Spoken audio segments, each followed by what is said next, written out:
Hoogganaan dhaabaa TPLF Dabratsiyoon Gabra Mikaa'el waraqaa mootummaa federaalawaatti barreesseen Tigraay adda giraata harka diinatti kufuuf qarqarra jiraachuu beeksisuun dhaga'ame. Daandiin Ingiliisaa Itoophiyaa xiyyaarota haaraa 120 ajajatee gara biyyaatti galchuuf karoorfatee hojjechaa jiraachuun isaa dhagahame. Ayyaanni hundeeffama humna qilleensaa Itoophiyaa waggaa 90ffaan haala humni qilleensaa irra ga'e haalaan calaqqisiisuuf kan kabajamu ta'uu ajajaan humna qilleensaa Ifediriitti itti aanaa kan ta'an Meejer Jeneraal Nagaraa Lalisaa ibsani. Koomishiniin mirga namoomaa Afrikaa fi uummata Afrikaa biyyoota Afrikaa irraa godaantota gara ardiilee garaagaraatti imalan irratti miidhaawwan gahan akka dhaabbatuuf gaafatee jira. Daawwattoota fi hordoftoota Egeree Miidiyaa nageenyi keenya bakka jirtan maratti isin dhaqqabu. Guyyaan irraa muddee 18 bara 2025 kanneen amma dhageessan hangafoota oduu Egeree Miidiyaati. Bal'ina oduu Egeree Miidiyaa amma dhumaatti hordofuuf chaanalee Egeree Miidiyaa akkasumas dakitinaa isiniin jenna. Hoogganaan dhaabaa TPLF Dabratsiyoon Gabra Mikaa'el waraqaa mootummaa federaalawaatti galgala kana barreesseen Tigraay adda giraatti harka diinatti kufuuf qarqarra jiraachuu beeksisuun dhaga'ame. Akka odeeffannoo maddeen kaaba Itoophiyaa banamuun galgala kana karaa miidiyaa hawaasaa isaaniitiin gabaasanitti durataan dhaabaa TPLF mootummaa federaalaatiin Shaabiyaa wajjin hariiroo uumuun Tigraayitti hoggara kaasuun himatamaa jiru Dabratsiyoon Gabra Mikaa'el waraqaa waajjira ministeera muummeetti barreesseen kutaa qaama Tigraay adda giraatti harka diinatti kufuuf qarqarra jiraachuu beeksisuun dhaga'ame. Dabratsiyoon Gabra Mikaa'el xalayaa akka dhaabbataatti erga keessatti kan tuquu yaadachiise bu'aa waliigaltee Piriitooriyaadhaa hojiirra ooluu dhabuun balaa guddaa fidaa jiraachuu akeekkachiisuun ibsame. Yeroo waliigalteen Piriitooriyaan mallattaa'ama jaamee eegamutti durataan dhaabaa TPLF Dabratsiyoon Gabra Mikaa'el ergaa biraa ergeen haalli lafarra jiru hangam balaa akka qabu hubachuun barbaachisaadha jechuudhaan waraqaa guyyaa irraa mootummaa federaalaaf barreesseen akeekkachiisuun dhaga'ame. Amma qaamni Tigraay adda giraata harka diinatti kufuuf qarqarra jirti. Waliigaltee dhukkaasa dhaabuu mallattaa'ee odoo hojiirra oole kun hundiin dhufu kaja'u Dabratsiyoon Gabra Mikaa'el waliigalteen Piriitooriyaa hojiirra akka ooluuf wayiwaachaa turre jechuun ibsuun tuqame. Amma balaa dhufaa jirtuuf tarsiimoo ittisaa keenya itti fufsiisuu fi hojiirra oolchuu jalqabne irratti galgala kana ni murteessina jechuun dhaamsa erguunis gabaafame. Taatee kana booda sirreeffamni godhamuu baatullee Piriitooriyaan akka shaakala hariiroo hawaasatti hooggansa biratti ilaalamni kaja'u Dabratsiyoon Gabra Mikaa'el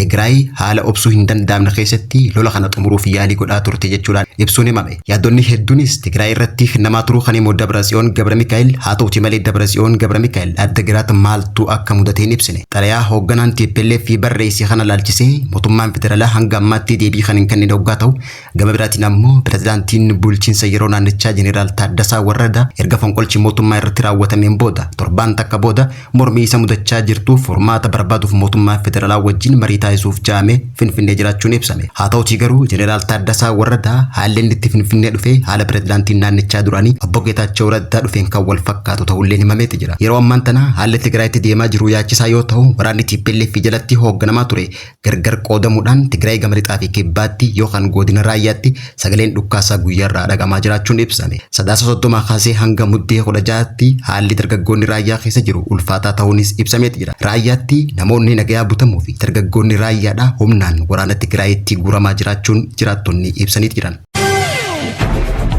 Daandiin Ingiliisaa Itoophiyaa xiyyaarota haaraa 120 ajajatee gara biyyaatti galchuuf karoorfatee hojjechaa jiraachuun isaa dhagahame. Daandiin Ingiliisaa Itoophiyaa baay'inni imaltoota garaagaraa yeroo irraa gara yerootti dabalaa dhufuu wal qabate xiyyaarota haaraa dabalata akka isaa barbaachisu addeessee kan ture yoo ta'u bu'uuruma kanaan xiyyaarota 120 galfachuudhaaf ajajuu isaa beeksisee jira. Baay'ina maamiltoota dabalaa jiraachuu hojichaaf xiyyaaronni haaraan akka barbaachisan kan himamee ture yoo ta'u haaluma kanaan yeroo amma kanatti bittaan xiyyaarota 120 ajajamu hojii raawwachiisaan daandii xiyyaara Itoophiyaa obbo Masfin Xaasaawun ibsanii jiru. Xiyyaarota ajajaman keessaa kanneen xiyyaarota xixiqqoo ta'an akka lakkoofsa Awurooppaa bara 2026 irraa kaasee wal harkaa fuudhamiinsi akka raawwatu kan beeksifame yoo ta'u xiyyaaronni gurguddoon ammoo akka lakkoofsa Awurooppaa bara 2023 irraa kaasee waggoota 3 keessatti wal harkaa fuudhamiinsi akka raawwachuuf karoorfamee jirus addeessanii jiru.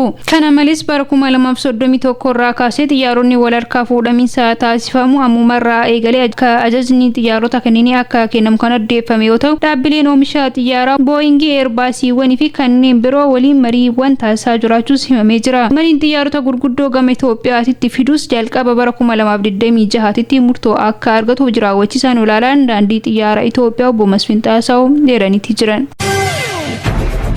ayyaanni hundeeffama humna qilleensa Itoophiyaa waggaa 90ffaan haala humni qilleensaa irra ga'e haalaan calanqisiisuuf kan kabajamu ta'uu ajajaan humna qilleensa Ifediriitti itti aanaa kan ta'an Meejer Jeneraal Nagaraa Lalisaa ibsani. Ayyaanni hundeeffama waggaa 90ffaa humna qilleensa Itoophiyaa ilaalchisee waltajjii marii gaggeeffamee jira. Waltajjii kanarratti aanaa humna qilleensa Ifedirii Meejer Jeneraal Nagarii Lalisaa waltajjicha irratti akka ibsanitti humni qilleensichaa dhaabbilee waggoota dheeraa lakkoofsisan keessaa tokko ta'uu himuun kaayyoon ayyaanichaa qabsoo humna qilleensaa keessa darbe gatii kafalamee yaadachuu akkasumas jijjiirama biyyaalessaa booda humna qilleensaa adda duree taasisuuf dhaabbatichi hojjechaa jiraachuu isaa kan irraa argamudha jedhanii jiru.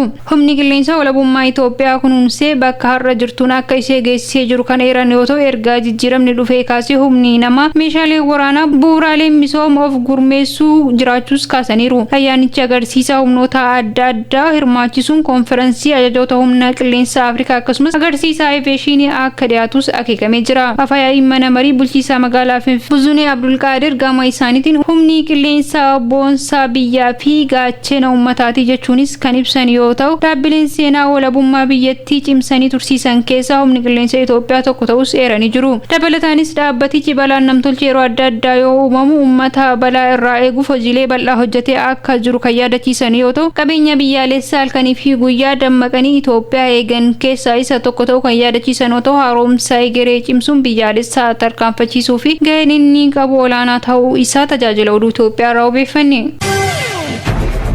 Koomishiniin mirga namoomaa Afrikaa fi uummata Afrikaa biyyoota Afrikaa irraa godaantota gara ardiilee garaagaraatti imalan irratti miidhaawwan gahan akka dhaabbatuuf gaafatee jira. Godaantonni godaansa qofa irra waan jiraniif biyyoota garaagaraatti ukkaamsaawwan garaagaraatti fi dhiibbaawwan irra gahaa jiran akka dhaabbatus dabalataan kan gaafate yoo ta'u koomishinichi ibsa guyyaa godaantota addunyaa kabajamaa jiru wal qabatee godaantota irratti miidhaawwan garaagaraa biyyoota isaan keessa qaxxaamuranii darban irratti akka irra gahaa jiruu fi lubbuu hedduu akkasumas qabeenyi hedduun akka irratti dhangala'aa jirus ibsee jira. Biyyoonni godaantonni keessa qaxxaamuran irratti badiiwwan garaagaraa akka irratti lammiilee biyyoota saniitiin akka raawwatamaa jiranii fi kanaan gamattis tarkaanfiiwwan humnaa godaantota irratti fudhatamaa jiranii miidhaan qaamaa fi sammuu godaantota irraa akka gahaa jirus yaadachiisanii jiru. Koomishinichi daandiin godaansaa irratti lubbuun namoota badanii fi dhabamaa jiranii yeroo irraa gara yerootti dabalaa dhufaa jiraachuun isaa yaaddoo guddaa akka qabu kan ibse yoo ta'u daandiin godaansaa kamiyyuu bakka godaantonni itti hafan ta'uu akka hin qabnes yaadachiisee jira. Rakkoon guddaan godaansaa mataa isaa osoo hin taane eegumsa dhabuu fi biyyoonni godaantonni irraa ka'anii fi biyyoonni godaantonni keessa darban xiyyeeffannoo guddaa akka namaatitti isaaniif gochuu dhabuun immoo miidhaa kana daran hammeessee jira jedhe. Koomishinichi akka ibsate godaantota jumlaan biyya ari'uun daangaa irraa humnaan gara malee fayyadamuun godaantota hidhuu fi sanyiin adda baasanii miidhaawwan garaagaraa irratti geessuu fi hawaasa